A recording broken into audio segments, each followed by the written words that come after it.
11 নম্বর পদ। নারী শক্তি দৃঢ় ধৈর্য খট্টে।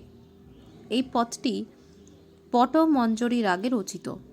পদকর্তা কৃষ্ণাচার্য পাদ। নারী শক্তি দৃঢ় ধৈর্য খট্টে, অনহা ডমরু বাজয়ে বীরনাদে। অর্থাৎ নারী শক্তিকে দৃঢ়ভাবে খাটে ধরা হলো, অনাহত ডমরু বীর নাদে বাজে। কাহ্ন কাপালি যোগী পৈঠ অচারে, দেহ নঅরি বিহরয়ে একারে।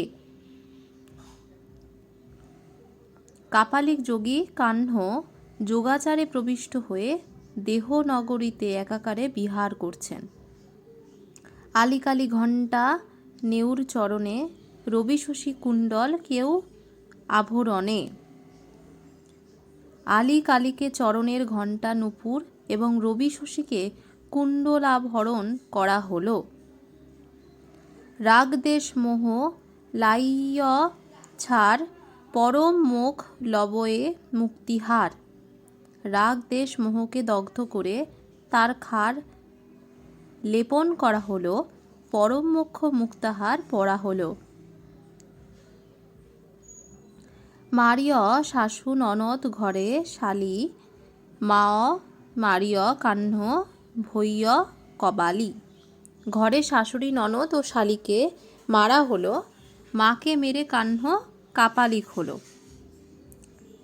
এই পদটির গূঢ়ার্থ হল আলোচ্য চর্চায় যোগাচার, কায় সাধনা, শ্বাস সংযম, ইন্দ্রিয় দমন ইত্যাদি অবলম্বনে কাপালিক হওয়ার উপায় রয়েছে। এখানে কাপালিকের বেশভূষা, আচার আচরণ ও সংসার, বৈরাগ্য, নানাবিধ যোগাচার সম্মত রূপকের মাধ্যমে বর্ণনা করা হয়েছে।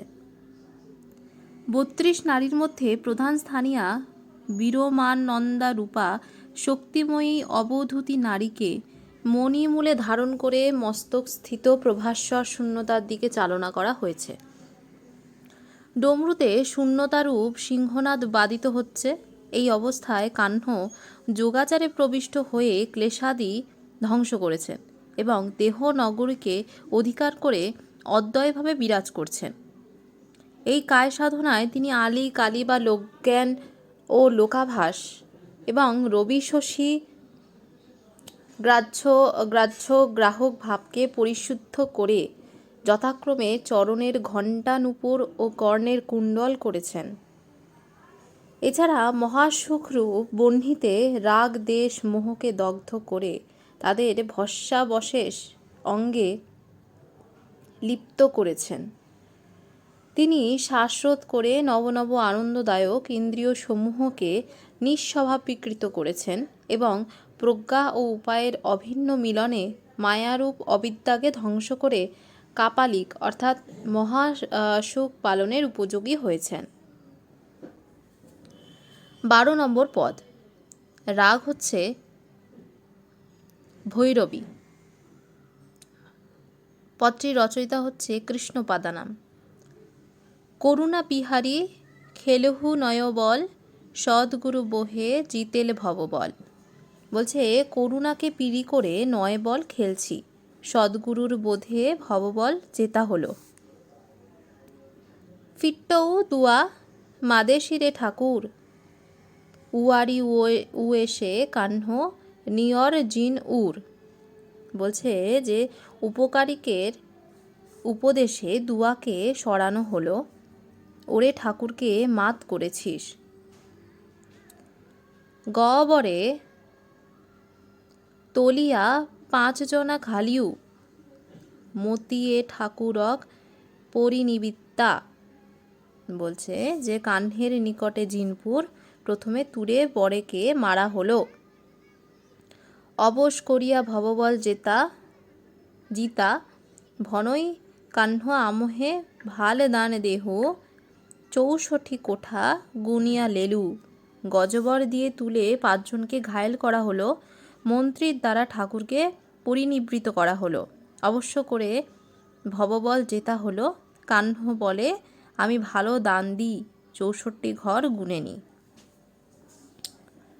পদটির গূঢ়ার্থ ব্যাখ্যা হল আলোচ্য চর্চায় দাবা খেলার রূপকে সংসার মুক্তি ও মহাসুখ লাভের তত্ত্ব বর্ণিত হয়েছে। কাহ্ন তার সিদ্ধাবস্থার বর্ণনা করে বলেছেন যে চিত্তের সঙ্গে যুদ্ধ প্রকৃতি দোষ সমূহ নিরাকৃত করে। স্বাধিষ্ঠান বা স্বরূপে অবস্থিত করুণাময় চিত্তকে যেন পীড়ি বা সহজানন্দ রূপে ব্যাপৃত হয়েছে। এই ক্রিয়ায় সদ্গুরুর উপদেশ তার সহায়। গুরুর উপদেশে তিনি ভব বিকল্পরূপ ঘুঁটিকে অনায়াসে জয় করেছেন। ফলে চিত্তের শূন্য, অতিশূন্য, মহাশূন্য ও সর্বশূন্য রূপ চারটি স্তরের মধ্যে প্রথমে শূন্য ও অতিশূন্য রূপ দুটি শূন্য ও পরে ঠাকুর অর্থাৎ তৃতীয় বা মহাশূন্য বিনষ্ট হয়েছে। কাহ্নের চিত্ত এখন প্রকৃতি দোষ রহিত। এই মহাসুখ লাভের উপায় পুনরায় ব্যাখ্যা করে কবি বলছেন যে তিনি চিত্তের 160 প্রকার প্রকৃতি দোষ দূর করে চিত্ত গজেন্দ্র অর্থাৎ সর্বশূন্য রূপ প্রত্যয়কে ধ্বংস করেছেন এবং পরে মতি বা প্রজ্ঞার দ্বারা ঠাকুর বা অবিদ্যা চিত্তকে পরিনির্বাণে আরোপ করেছেন। তাই পরিশেষে কবি বলছেন যে তার খেলার দান ভালো, অর্থাৎ তার বিরমানন্দ সাধনা একান্তভাবে সাধনসম্মত। তিনি 64 দল বিশিষ্ট নির্মাণ চক্রে স্বচিত্তকে স্থির করে প্রকৃতি প্রভাস্বর রূপে সর্বশূন্যকে লাভ করেছেন। 13 নম্বর পদ। তিসরণ নাবিকীয় অঠক মারি। এই পদটি কামোদ্রাগে রচিত। পদটির রচয়িতা কৃষ্ণপাদ। তিসরণ নাবিকীয় অঠক মারি নিয় দেহ করুণা শুন মেহেলি। অর্থাৎ কি বলছে যে আটকে মেরে ত্রিশরণকে নৌকা করা হলো, নিজ দেহ করুণা এবং শূন্য মহিলা। তরিত্তা ভব জলধি জিম করি মা শুইনা মঝবেনি তরঙ্গ মুনিয়া।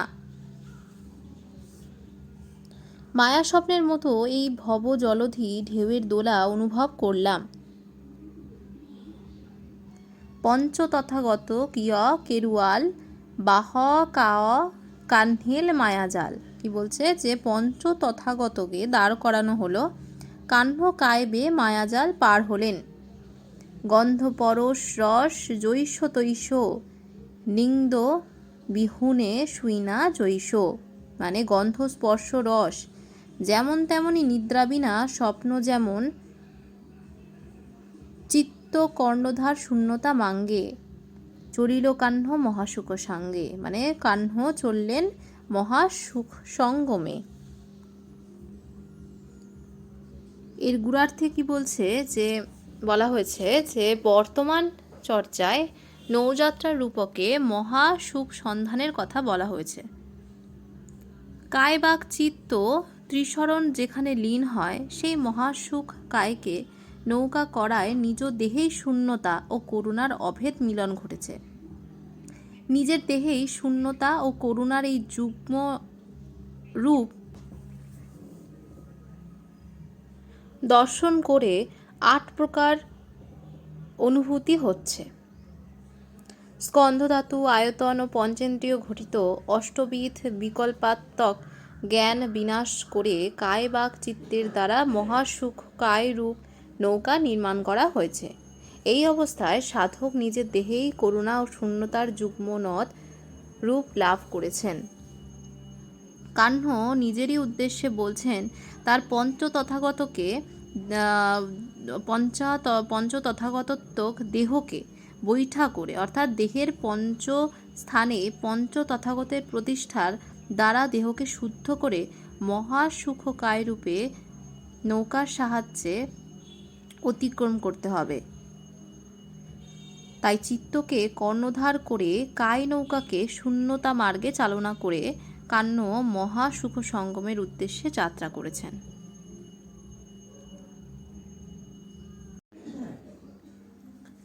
14 নম্বর পদ।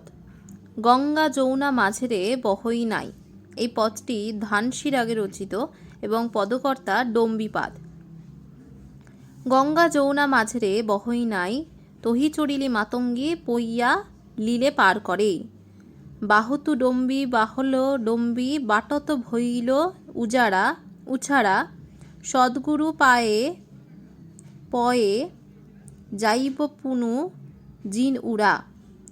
পাঞ্চকেরুয়াল পরন্দে মাঙ্গে পিটত কাচ্ছি বান্ধি, গঅন দুখলে সিংচুহু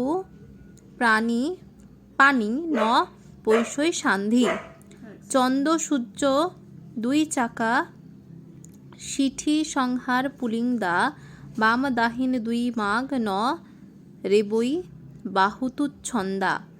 কবরি নলেই বরি নলেই সুচ্ছুরে পার করেই, জোরথে চড়িলা বাহবা ন যাই কুল বুড়ুই। পদটির বাচ্চার্থ হল গঙ্গা যমুনার মাঝে ওরে এক নৌকা বাহিত হয়, তাতে চড়ে ডমনি মেয়ে লীলায় পার করে। বাও তুমি ডম্বি, বাও ওলো ডম্বি, পথে অনেক বেলা হয়ে গেল, সদ্গুরুপাদ প্রসাদে পুনরায় জিনপুর যেতে হবে। 5খানা দ্বার পথে পড়বার সময় কাছে বেঁধে রাখা হয়েছে, গগন সেউতিতে জল সেচ ফাঁক দিয়ে না ঢোকে। চন্দ্র ও সূর্য পুলিন্দর সৃষ্টি ও সংহারের 2টি চাকা, বাম দক্ষিণের 2 মার্গে তুমি স্বচ্ছন্দে বাও, করি নেয় না বুড়ি নেয় না, স্বচ্ছন্দে পার করে দেয়। যে রথে চড়ে নৌকা বাইতে যায় না, সে কুড়ে ঘুরে মরে। পদটির গূঢ়ার্থ হল আলোচ্য চর্যায় সহজানন্দ রূপিণী নৈরাত্যাকে মাতঙ্গ কন্যা রূপে বর্ণনা করা হয়েছে, খেয়া পাটিনী রূপে কল্পনা করা হয়েছে। এই কন্যা গঙ্গা যমুনার 2 ধার মাঝ বরাবর 2 ধারের মাঝখানে খেয়া পারাপার করে। গঙ্গা যমুনা মানে কি? 2 দিকে গ্রাহ্যত্ব গ্রাহকদের প্রবল ধারা। এই 2 ধারার সামরস্য মাঝখানের নৌকারূপিণী অবধূতি মার্গে।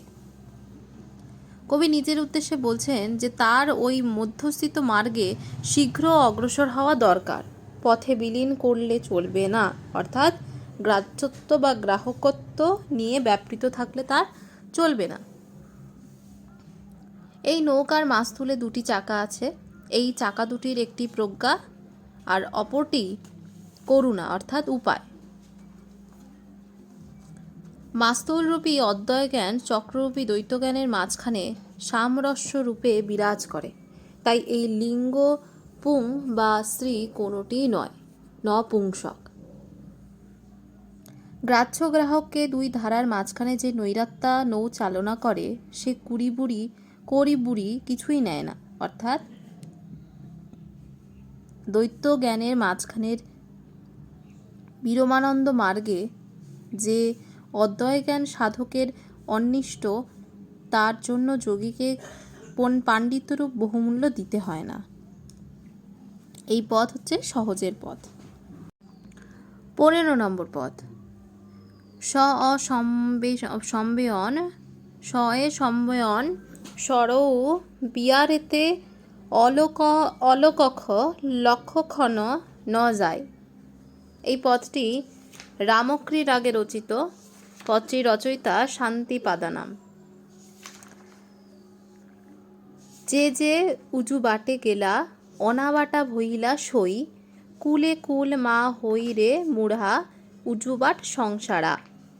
বাল তিল একু বাঙ্ক ন ভুলহ রাজপথ কণ্টারা, মা আমো হা মুদা রে অন্ত ন বুঝসি থা। অগে নাব ন ভেলা দিশ অভন্তি ন পুচ্ছসি নাহা, সুনাপান্তর উহ ন দিশই ভান্তি ন বাসসি জাংতে। এষা অট মহাসিদ্ধি সিঝ এ উজুবাট যা অন্তে, বাম দাহিনে দোবাটা ছাড়ি শান্তি বুল থেউ শঙ্কে লেউ, ঘাট ন গুমা খরতরি ন হই আখি বুঝিও বাট যাওই।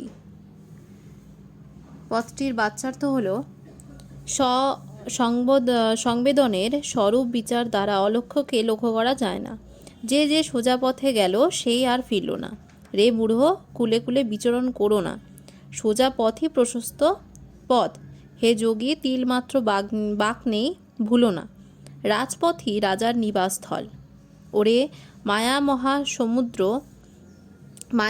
সমুদ্রের না বুঝি সন্ত থই, আগে না নৌকা না ভেলা দেখা যায়, ভুলে নাথকে জিজ্ঞাসা করিস না কেন, শূন্য প্রান্তর অনুমানেও কিছু দেখা যায় না।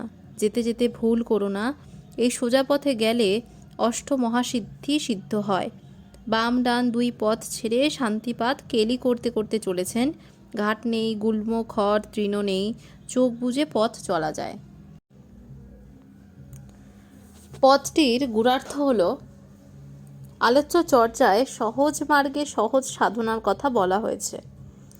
যেসব যোগীন্দ্র বিরমানন্দরূপ সহজ মার্গে আরূঢ় হয়ে মহাসুখ ধামে উপনীত হয়েছেন, তারা আর সংসারে প্রত্যাবর্তন করেন না, অর্থাৎ সংসারে ফেরেন না। তাই বালযোগীর উদ্দেশ্যে কবির উপদেশ, বস্তুজ্ঞান মায়ামোহ বশত তিনি যেন ভব বা নির্বাণ, অস্তিত্ব অনস্তিত্বকে পৃথক বিকল্প বলে মনে না করেন, বিভ্রান্তি না হন। রাজ চক্রবর্তী যেমন কনক মণ্ডিত রাজপথে রাজধানীতে প্রবেশ করেন, তিনিও যেন তেমনি সাধনার সুবর্ণ মার্গ অর্থাৎ শ্রেষ্ঠ পথ অবধূতি মার্গে মহাসুখ চক্র কমলোদ্যানে প্রবেশ করেন। মায়ামোচনের পথ যদি জানা না থাকে, তবে সেই বিভ্রান্তিকর অবস্থায় নাথ বা সদ্গুরুকে উপায় জিজ্ঞাসা করা উচিত। শূন্যতারূপ প্রান্তর সাধনার প্রথম পর্যায়ে দেখা যায় না বা অনুমানও করা যায় না, তবে সহজ মার্গে অভ্রান্তভাবে আরোহণ করলে অষ্টমহাসিদ্ধি লাভ হয়। চর্যাকার শান্তিপাত বাম ডাহিনের আভাসদয় ত্যাগ করে এই বিরামানন্দ রূপ সহজ মার্গে আনন্দে বিচরণ করছেন। এই সহজ মার্গে তৃণ, কণ্ঠ, গুল্ম ও উচ্চ বচ্চতার অন্তরায় নেই, অর্থাৎ বিরমানন্দ মার্গে আরোহণ করলে যোগীকে আর কোনো বাধার সম্মুখীন হতে হয় না, তখন তিনি সহজানন্দের স্বরূপ উপলব্ধি করেন।